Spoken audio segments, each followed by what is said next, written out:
Bonsoir, bienvenue sur les ondes de Boulevard. Merci d'être là. On est avec vous jusqu'à 19h. Vous avez des choses à nous dire. C'est assez simple pour nous contacter. Par téléphone, c'est le 780-1021, 418-780-1021 ou encore par texto, le 418-971-1021. Je suis pas mal persuadé que vous allez apprécier l'invité de ce soir. Si vous avez eu la chance de l'entendre sur les ondes de la radio satellite il y a de ça quelques années, vous allez dire « Il revient ».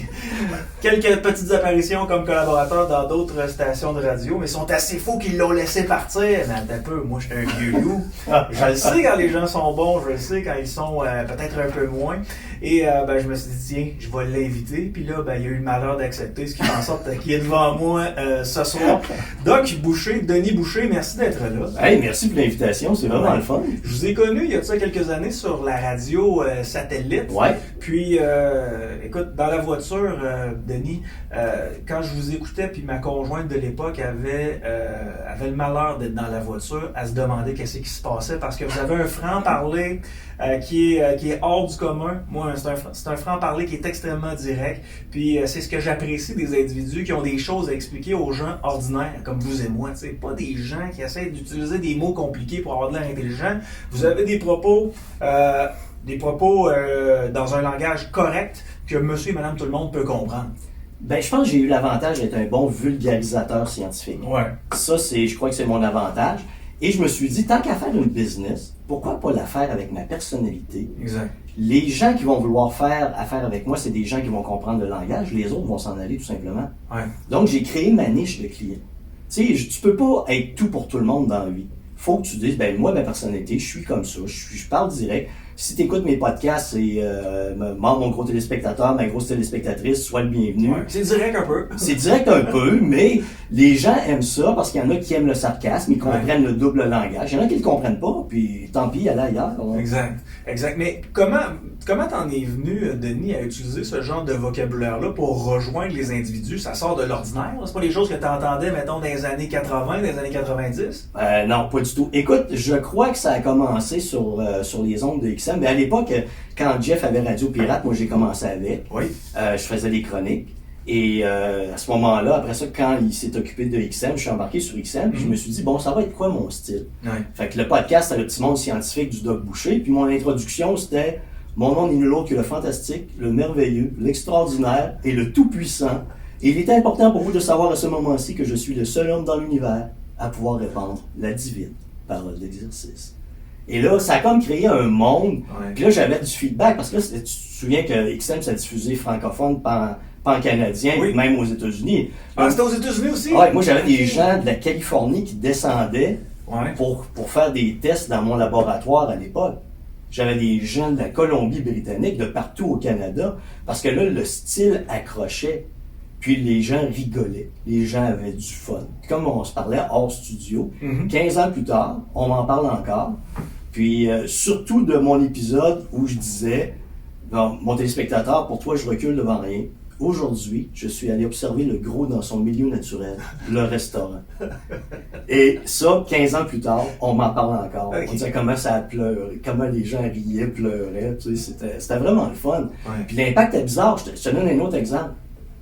J'ai un de mes clients qui est à l'aéroport, il a ses écouteurs, il écoute l'épisode. En face de lui, il y a un autre gars qui a ses écouteurs, il part à rire. Le gars d'en face part à rire. Il enlève ses écouteurs et dit, t'es-tu en train d'écouter le Doc Boucher? Ça, c'est merveilleux. Tu sais, tu dis, oh, ça arrive, parce que t'arrives pas à comprendre, c'est un peu ce qu'on jasait à Ordonne tantôt, t'arrives pas à comprendre à quel point ce que tu vas dire peut avoir un impact sur les gens. Ouais. Ça me dépasse, tu sais, c'est hors norme. Un peu comme je te mentionnais, le gars de Belgique m'écrit, Denis, mon ami voulait faire le marathon d'Amsterdam, il s'est blessé, il est fan de ton podcast, moi aussi. Pourrais-tu lui enregistrer un petit mot pour le remettre sur la traite? Ben, je l'ai fait. Mais tu dis, ça vient de Belgique quand même. Exact. C'est incroyable. Puis lui, il est à l'autre bout, l'autre bord de l'océan, puis il prend la peine d'écouter ton podcast parce que tu lui parles. Pour les auditeurs qui t'ont jamais entendu, le Doc Boucher, c'est qui? Il étudie en quoi pour être docteur? Il est docteur en histoire? Non, c'est ça. Donc, moi, ma base, j'ai étudié à l'époque en sciences d'activité physique, ce qu'on va appeler la kinésiologie aujourd'hui. Tu voulais être prof d'éducation physique? Non, je voulais ma business. Moi, là, À 16 ans, à 14 ans, je commence le karaté. Ouais. 16 ans, je donne des cours de karaté. 18 ans, je passe ma ceinture noire, j'ouvre mon école de karaté. Oh! Mon objectif dans la vie, c'était de travailler dans l'activité physique, avoir ma propre business. Donc, puis quand j'ai parti mon école en 1984, tu te souviendras que c'est la folie Karaté Kid. Ouais.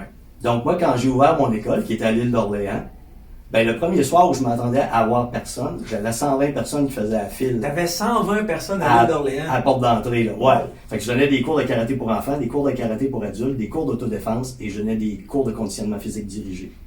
C'était l'enfer, là. Tu sais, c'était vraiment, ça dépassait l'imagination. Je me dis, wow, tu sais. Surtout à l'île d'Orléans, là, surtout à l'île d'Orléans, parce que nous autres, moi, c'était le style Yosekan. Ouais. Puis on avait des territoires, puis c'était le seul territoire qui restait. Uh-huh. Puis tout le monde m'avait dit, voyons, Denis, il va pas à l'île d'Orléans, ça fonctionnera jamais. Ben, ça a fonctionné. Puis là, moi, par la suite, j'ai commencé mon bac en activité physique. Oui. J'ai été, après ça, un 4-5 ans à travailler dans mon école, à donner des conférences, à faire des formations. Après, je suis revenu à la maîtrise. J'ai adoré l'aspect scientifique, travailler dans un laboratoire, parce que moi, j'étais basé à l'hôpital Laval, ce qu'on appelait l'hôpital à Laval à l'époque, qui est l'Institut universitaire de cardiologie et de pneumologie. Ouais.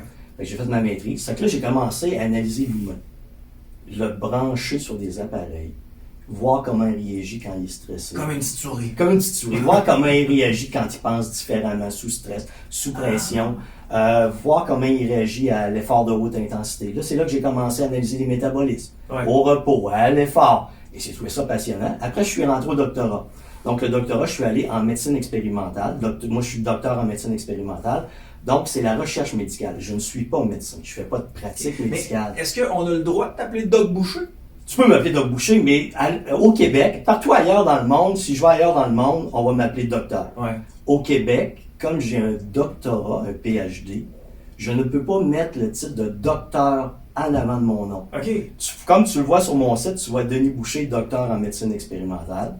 C'est comme ça que je dois le présenter. Parce qu'au Québec, les médecins, moi, je ne sais pas comment c'est arrivé. Mais on a les meilleurs médecins au monde, on a le meilleur système de santé au monde. Fait que je comprends que pour vous autres, ils peuvent vous exclure parce qu'ils sont tellement...